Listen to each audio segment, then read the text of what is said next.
பிரியமானவர்களே, கர்த்தர் உங்களை ஆசீர்வதிப்பாராக. தேவனிடத்தில் அன்பு கூறணும். தெய்வத்துக்கிட்ட எப்படி அன்பு கூறுவது? மனுஷங்கள்கிட்ட அன்பு செலுத்துகிறோம், பிள்ளைகள்கிட்ட அன்பு செலுத்துகிறோம், வாழ்க்கை துணைக்கிட்ட அன்பு செலுத்துகிறோம், நண்பர்கள்கிட்ட அன்பு செலுத்துகிறோம், எவ்வளோ பேர்கிட்ட அன்பு செலுத்துகிறோம். நமக்கு பிடிச்ச பொருள்கள், பிடிச்ச இடம், இதெல்லாம் அன்பு செலுத்துகிறோம். சில பேர் மிருகங்கள்கிட்ட வளர்ப்பாங்க வீட்டில், அதுக்கிட்டலாம் அன்பு செலுத்துகிறவங்களாம் இருக்கிறாங்க. தெய்வத்துக்கிட்ட எப்படி அன்பு செலுத்துறது? தெய்வத்துக்கு நம்ம என்ன வாங்கி கொடுக்க முடியும்? தெய்வம் நம்மள்ட்ட என்ன எதிர்பார்க்குறாரு? தெய்வத்திட்ட அன்பு செலுத்தினா என்ன, அதனால் நமக்கு என்ன நன்மை கிடைக்கும்? பாருங்கள், மனுஷங்கள்கிட்ட அன்பு செலுத்துறதுனால எதுவும் பெருசாக நமக்கு கிடைக்கிறதா எனக்கு தெரியல. நமக்கு ஒரு திருப்தி கிடைக்குது, அவ்வளோதான். நம்ம யார்கிட்ட அன்பு செலுத்துகிறோமோ அவங்க நமக்கு திருப்பி அன்பு செலுத்துவாங்க. அது இப்போ அது மாதிரிலாம் கிடையாது. யாரும் அன்பு செலுத்துறதும் கிடையாது பதிலுக்கு. ஆனால் தெய்வத்துக்கிட்ட அன்பு செலுத்துறது ரொம்ப வித்தியாசமான ஒரு அனுபவம். ஒரு உயர்ந்த கிருபை நிறைந்த அனுபவம். தெய்வத்தை நம்ம காண முடியும்.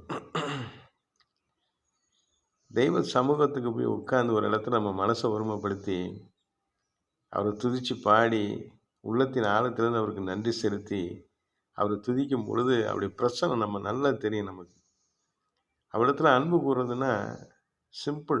அவரை பற்றி நம்ம பேசலாம், நம்மளே நம்ம நம்ம மனசில் தனியாக தியானிக்கலாம். நம்ம வாழ்க்கை துணை, நம்ம பிள்ளைங்க, நம்ம குடும்பம், நம்ம நண்பர்கள், உறவினரிடத்தில் அவரை பற்றி பேசலாம். அவருடைய நன்மைகளை சாட்சியாக சொல்லலாம். நம்ம வாழ்க்கையில் அவர் செய்திருக்கிற நன்மை, பரிசுத்த வேதாகமத்தில் அவர் கொடுத்துருக்கிறதான காரியங்கள், அவர் மக்களுக்கு செய்த நன்மைகள், இதெல்லாம் மக்களுக்கு நிறைய பேருக்கு எடுத்து சொல்லலாம்.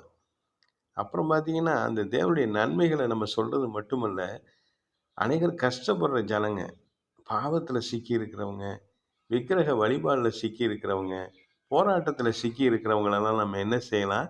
விடுவித்து கொண்டு வரலாம். அல்லேலூயா! அது தேவன் மேல் செலுத்துகிற மிக சிறந்த ஒரு உன்னத அனுபவமாகவும் அன்பாகும். தேவன் மேலே நம்ம சிறந்த அன்பை செலுத்த ஆரம்பிக்கிறோம்.